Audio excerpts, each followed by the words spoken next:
Factorisation, जिसको हम लोग बोलते हैं गुणनखंड, जैसी आप 10th क्लास में जैसी एंट्री जैसी मारेंगे तो अभी जो आप बढ़िया बढ़िया सवाल, अच्छा सवाल जो आप बना लेते हैं तुरंत, वहां पर देखिए मिलेगा क्या जी। जैसे अभी मान लीजिए एक्सरसाइज का पहला नंबर सवाल क्या था, तो ये था x स्क्वायर प्लस 11x और प्लस 30, यही ना था सवाल। 10th क्लास में देखिए होगा क्या जी। अभी देखिए 9th क्लास का चीज है ये। अभी ये हम लोग क्या कर रहे हैं, एक पोलिनोमियल का है। कैसा पोलिनोमियल है ये, तो द्विघात पोलिनोमियल है, क्योंकि पावर 2 है, हाईएस्ट 2 पावर है कि नहीं, तो ये 2 घात का ये बहुपद है एक तरह से। इसी को इंग्लिश में बोलते हैं हम लोग क्या चीज, पॉलिनोमियल। लेकिन यही चीज 10th क्लास में जैसे आप एंट्री मारेंगे ना, तो बस इसके इक्वल टू ऐसे लग जाएगा एगो 0, आई बन गया समीकरण। क्या बन गया, समीकरण। देखिए थोड़ा सा खाली देखिए लगा दिए एगो 0 तो बन गया समीकरण। तो अब वहां क्या पूछेगा आपसे, x का वैल्यू पूछेगा। क्या पूछेगा, x का वैल्यू पूछेगा।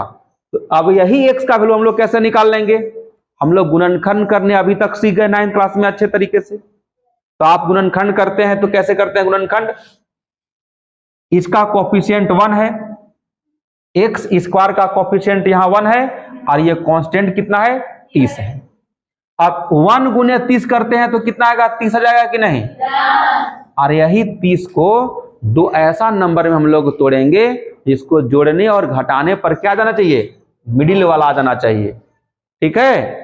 और उसी 2 नंबर को गुना करेंगे तो 30 आ जाना चाहिए। तो जल्दी से आप लोग जरा सोच के बताइए, 6 और 5, वाह गुड, अच्छी बात है। 6 और 5 आ गया कि नहीं, तो 6 और 5, 5, 6 और 5, देखिए 6 5 30 और 6 5 11, दोनों के दोनों क्या रहेगा, ये प्लस में रहेगा, तभी ना प्लस में जुट के आएगा। इसका आंसर जो होगा ना, दोनों को साइन में बदल दीजिए, ये हो जाएगा माइनस में 6 और ये हो जाएगा माइनस में 5, यही आपका आंसर हो जाएगा। किसका वैल्यू, x का वैल्यू। देख लिए, जो यहां साइन लिए उसका जस्ट अपोजिट कर दीजिए, साइन बदल दीजिए, वो आपका x का वैल्यू निकल जाता है।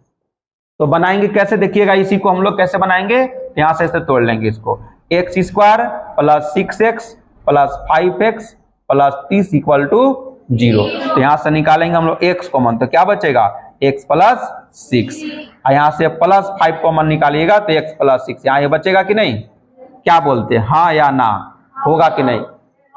तब देखिए x प्लस 6 यहां भी कॉमन है कि नहीं, तो x प्लस 6 को बाहर निकाल देंगे तो बचेगा क्या बेटा, तो x प्लस 5 और इक्वल टू 0।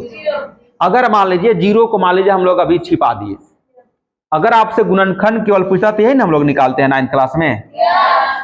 अब जैसे 10th क्लास में हम लोग एंट्री मारेंगे तो क्या करेंगे, एक बार इसके बराबर 0 कर लेंगे, तो लिखेंगे हम लोग x प्लस 6 इक्वल टू 0। तो देखिए ये 6 क्लास आ गया कि नहीं, लीनियर इक्वेशन, एक चर वाले रैखिक समीकरण। तो तुरंत क्या करते हैं हम लोग, x इक्वल टू माइनस 6, देखिए तो कितना बढ़िया आ गया काम। फिर क्या करेंगे, इसके इक्वल टू करेंगे 0, तो ये लिखेंगे हम लोग x प्लस 5 इक्वल टू 0। फिर देखिए आ गया लीनियर इक्वेशन, तो लिखेंगे हम लोग x इक्वल टू क्या चीज, माइनस 5। देखिए तो आप जो पढ़ते आते हैं 6 7 क्लास 8 क्लास में सब पढ़ते आते हैं, यूज हो रहा है कि नहीं। यही चीज कहते हैं आप लोग को, जितना पिछले क्लास में जो पढ़े रहते हैं ना वो सबको याद रखना पड़ता है, कहीं ना कहीं तो काम करेगा, किसी भी मैदान में वो काम कर रहा है कि नहीं। आप पढ़े 6 क्लास में, आए 9th क्लास में वहां काम कर रहा है, पढ़े 8 क्लास में 10th क्लास में गए वहां भी काम कर रहा है कि नहीं। तो ये सब याद रखने वाला चीज है, ये नहीं कि बस 10th में गए तो 9th वाला भूल मत जाइए, 9th वाला भी बात को याद रखना होगा। क्योंकि 9th क्लास में आप देखिए पढ़ रहे हैं फैक्टराइजेशन, 10th में आ गया कि नहीं फैक्टराइजेशन, बस खाली इक्वल टू लगा दिया 0 तो बन गया एक इक्वेशन, यानी बन गया एक समीकरण। और यही समीकरण का आपसे 10th क्लास में वैल्यू पूछेगा। कैसा समीकरण है ये, तो द्विघात समीकरण है ये, आपको वहां भर भर के मिलेगा द्विघात समीकरण, वहां पढ़ना 10th क्लास में। अब x का वैल्यू निकालने के लिए पूछेगा। हाईएस्ट पावर अगर यहाँ 2 रहेगा तो 2 सॉल्यूशन आना तय है, हाईएस्ट पावर यहाँ 3 रहेगा तो 3 गो सॉल्यूशन होना तय है, 4 रहेगा तो 4 गो सॉल्यूशन उसका रहेगा। कभी कभी ऑब्जेक्टिव सवाल दे देगा ऐसे, x के पावर 4 नंबर ऑफ सॉल्यूशन बताइए, तो सोचना नहीं है, इसका 4 गो नंबर ऑफ सॉल्यूशन होगा। कोई दे देगा कहीं x के पावर मान लीजिए 5, नंबर ऑफ सॉल्यूशन बताइए, तो 5 को इसका नंबर ऑफ सॉल्यूशन होगा। समझ में आ रहा है बात? इसीलिए अगर कहीं x इक्वल टू मान लीजिए 5 रहता है, सॉरी 5 नहीं, x माइनस मान लीजिए 5 रहेगा इक्वल टू 0, तो एक इक्वेशन है, कैसा इक्वेशन है? एक द्विघात कहाँ है? पावर दूध दिख रहा है, एक पावर है ना, कहीं भी इक्वेशन में पावर 1 दिख रहा है तो कहते हैं एक चर वाले रैखिक समीकरण है, यानी लीनियर इक्वेशन है ये। समझे बात को? लीनियर इक्वेशन है तो ये x इक्वल टू क्या लिख देते हैं हम लोग? 5 लिख देते हैं कि नहीं? तो पावर यहाँ 1 था इसलिए एगो सोल्यूशन हुआ। पावर 2 रहेगा, 2 गो सोल्यूशन देखिए यहाँ निकला कि नहीं? 2 पावर है कि नहीं?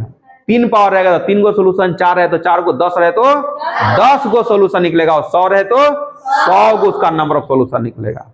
और nth रहेगा पावर तो नंबर ऑफ nth सोल्यूशन निकल जाएगा तुरंत। समझे बात को? ये सब कॉन्सेप्ट होता है, अभी से ही आप पढ़ेंगे तो आपका ऑब्जेक्टिव सवाल भी पूरी तरह से मजबूत होते चलेगा। ऐसा पढ़ाई कीजिए आप। समझे बात को? समझ में आ रहा है बात? तो ऐसे हम लोग काम करते हैं।